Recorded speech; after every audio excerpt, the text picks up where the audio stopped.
Hi everyone. आज का lecture euthanasia topic पे है। इस लेक्चर में हम जानेंगे कि यूथनेसिया किसे कहते हैं और इसके कितनी कैटेगरीज हैं, क्या टाइप्स होते हैं, कौन कौन सी कंट्री में इसे लीगल एक्ट माना गया है and in India it is considered as illegal act. So let's begin. Euthanasia also called mercy killing because इसमें जो प्रैक्टिस की जाती है वो एक पर्सन को डेथ प्रोवाइड करने के लिए की जाती है, जिससे कि जो वो पेन और इनक्योरेबल डिजीज से गुजर रहा है वो उसको कैरी ऑन ना कर सके। So in this it allowing them to die by withholding treatment or withdrawing artificial life support measures because there is no specific provision for it in most legal system। तो इससे usually either suicide माना जाएगा अगर patient खुद perform करता है, और murder उस केस में माना जाएगा अगर कोई और उसकी प्रैक्टिस करता है। Physicians may however lawfully decide not to prolong life in cases of extreme suffering and they may administer drugs to relieve pain. Even this shortens the patient's life. In the late 20th century, European countries में special provision उनके criminal codes में introduce किया गया जिससे कि lenient sentencing की जाए in the consideration of euthanasia. Euthanasia was coined by sir Francis Bacon और इसको मर्सी किलिंग नाम से भी जाना जाता है। This word has been derived from the two Greek words eu and thanatos, जिसका मतलब होता है गुड डेथ। यूथनेसिया में इंटेंशनली प्रैक्टिस की जाती है किसी someone's life to be end, जिससे कि उसको पेन और सफरिंग से मुक्त किया जा सके। These are the classification of euthanasia। Voluntary euthanasia में पेशेंट का कंसर्न लिया जाता है कि वो पेशेंट जब तक कंसर्न नहीं दे देता जब तक वॉलंटरी यूथनेसिया कंसिडर नहीं होगा, और ये लीगल है बेल्जियम और नीदरलैंड कंट्रीज में। नॉन वॉलंटरी यूथनेसिया में पेशेंट का कंसर्न नहीं होता क्योंकि वो ऐसी स्टेट में होते हैं जहां पर they can not communicate and speak और एक्सप्रेस कि they want to continue their life और they just enough to this pain कि they want to end this. Involuntary euthanasia, इसमें आस्किंग का कोई कॉन्सेप्ट ही नहीं होता एंड ये प्रैक्टिस किया जाता है अगेंस्ट द पेशेंट्स विल, और इसको इनवॉलंटरी यूथनेसिया को मर्डर भी माना जाता है। क्यों? क्योंकि euthanasia conducted against the will of the patient is termed involuntary euthanasia. Now there are two types of euthanasia, एक एक्टिव होता है और एक पैसिव। एक्टिव यूथनेसिया में इंटेंशनली ऐसा इंटरवीन किया जाता है कि किसी की लाइफ को एंड करने के लिए with the use of lethal substances और forces. For example administering a lethal injection to end life, कि जब हम कोई इंजेक्शन या कोई ऐसा ड्रग यूज कर रहे हैं जिससे कि एंड कर सके उसकी लाइफ को, that is called active euthanasia क्योंकि we are doing practically. Passive euthanasia, where a person causes death by withholding or withdrawing treatment that is essential to maintain life। यहाँ पर पैसिव यूथनेसिया में करा जाता है कि हम एंटीबायोटिक्स को या removal of life support system को अगर यूज करते हैं, like we don't inject anything, what we do, जो सपोर्टिंग सिस्टम यूज हो रहा होता है उस पर्सन की लाइफ को सपोर्ट करने के लिए, उस ट्रीटमेंट को खत्म कर देते हैं या फिर रोक देते हैं। That will be considered passive euthanasia. As of March 2021 active human euthanasia is legal. जो लीगल है एक्टिव ह्यूमन यूथनेसिया वो लीगल है in these countries. On 9 March 2018, the Supreme Court of India legalized the passive euthanasia by means of the withdrawal of life support to patients in a permanent vegetative state. The decision was made as part of the verdict in case of involving Aruna Shanbhog, who had been in a persistent vegetative state until her death in 2015. So, passive euthanasia legalized हुआ India में, and that was after the death in 2005 2015 of Aruna Shanbhog. These all are the countries जहां पर active euthanasia legal है और हमारी India में passive euthanasia legal किया. Now the arguments for euthanasia कि according to euthanasia opponent Ezekiel Emanuel, proponents of euthanasia have presented four main arguments कि people have a right to self determination और उन लोगों के पास वो हक है कि वो अपनी डेस्टिनी चूज कर सकें, whether they want to live in such situation or not, or whether they want to end this. Assisting a subject to die is a better option than continuing to suffer. तो कुछ euthanasia के favour में arguments draw out किए गए कि self determination का right है हमारे पास, rather than suffering from pain, it's better to choose an option to get die. Distinction between passive euthanasia, which is frequently allowed, and active euthanasia is not substantive. The underlying principle, the doctrine of double effect, is unreasonable. क्योंकि active euthanasia was considered by injecting lethal substances in someone's to end life.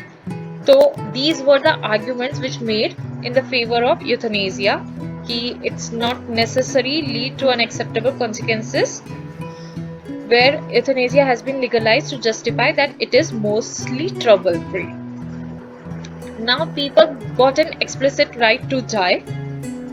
Death is a private subject as it is considered कि if no harm done to others, then there is a choice to be made कि right to death is a private right. So it should be considered as a libertarian. Allowing people to die may free up scarce health resources कि जो resources किसी और better health को जल्दी recover करने में use की जाए वो उन लोगों के लिए यूज करी जा रही है जो क्योरेबल डिजीज नहीं है और जो इतनी इजीली रिकवर भी नहीं हो सकती. तो इट्स बेटर कि वो फ्री अप करा जाए health resources and make it seriously proposed कि और लोग यूज कर सके. Now there are some arguments against euthanasia कि all deaths are not painful. Termination of active treatment and combined with the effective use of pain relief are available as alternatives to euthanasia. कि euthanasia is not only the ultimate reason कि इसका practice किया जाए. Legalizing euthanasia will put society on a slippery slope which will lead to unacceptable consequences. The pain wasn't one of the top 5 reasons that people sought euthanasia for. In fact, it was a loss of dignity and a fear of burdening others. So this all are the arguments made against euthanasia कि इसकी practice करी जा रही है ज़्यादा से ज़्यादा in order की जल्दी से जल्दी रिलीफ हो, बर्डन फ्री हो. तो this will cause affecting society. Euthanasia could weaken society's respect for the sanctity of life. Of course, अगर euthanasia को इतना support किया जाएगा, तो that will disrespect the right to life of an individual. Accepting euthanasia would mean that someone's lives are worth less than others. Voluntary euthanasia could start on a slippery slope that may lead to involuntary euthanasia and the killing of people who are thought undesirable. So, euthanasia might not be in a person's best interest, affect the rights of other people and not just those of the patient. By practicing euthanasia will affect the rights of other people क्योंकि doctors and जो लोग commitment देते हैं कि they will make a good decision in the regard of the health of a patient, वो commitment नहीं दे पाएंगे, उन पे इतनी अच्छे से प्रैक्टिस नहीं कर पाएंगे if this to be practiced legally. There are some religious arguments against euthanasia. Euthanasia is against the will and the word of God. Virtually all religions in their scriptures say कि you must not kill. Therefore, carrying out any of these would be against God's command. Euthanasia weakens society respect क्योंकि human life is sacred. Human lives are special because God created them. Human lives are special. Of course, they are being are made in God's image, therefore human life should be protected and preserved whatever happens. These all are the arguments which has been discussed in the suffering may have value. Most religions disapprove that euthanasia should not be practiced. Some absolutely forbid it. The Roman Catholic Church is one of the most active organization in opposing euthanasia. Non-harm, the principle of ahimsa, practical arguments was taken place कि euthanasia may become in the future a cost-effective way to treat the terminally ill और ये properly regulate नहीं हो पाएगा, undermine the commitment of doctors and nurses to save lives. Allowing euthanasia could discourage the search for new modes. Of course, अगर euthanasia का इतना practice होएगा तो डॉक्टर new modes search नहीं कर पाएंगे in the treatment for the terminally ill patients. So this should not be practiced. और ये सारे disadvantage देखे गए by the euthanasia कि euthanasia will not be the ultimate reason कि just too much authority to be given to the doctors कि अगर लगे कि this should not be cured तो ज़्यादा से ज़्यादा vulnerable people का exposes होगा to pressure to end their lives. Elderly people by selfish families to be pressurized to end their life. These to be taken place in their harm. Euthanasia and human rights. As I told you, euthanasia illegal है India में.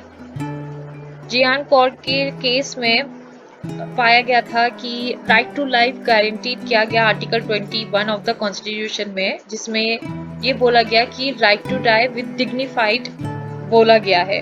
तो article 21 only guarantees right to life and personal liberty and in no case can the right to die be included. So Gian Kaur में ये clear किया court ने कि article 21 speak करता है dignified life, but the court made it clear कि right to die with dignity does not mean die unnatural death नहीं होना चाहिए, that should be natural dying death. So living will introduce किया गया in 2014 में. Supreme court had issued notice to all the state seeking their views on whether a terminally ill person can execute a living will.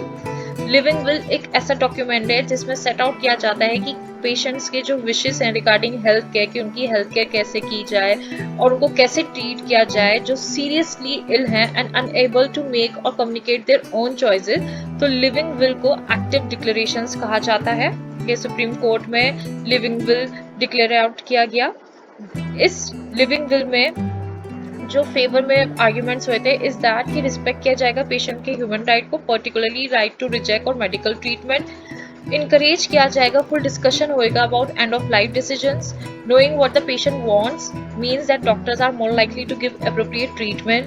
Medical professionals से help मिलेगी उन्हें to making difficult decisions को easily समझने में, और patient family and friends don't have to take the difficult decisions in such case. जो living will के against arguments हुए that is कि it is very depressing to write something to make it difficult as a healthy person to imagine what they would really want in the situation where a living will take effect. So it may be hard to translate the words of the living will into actual medical action.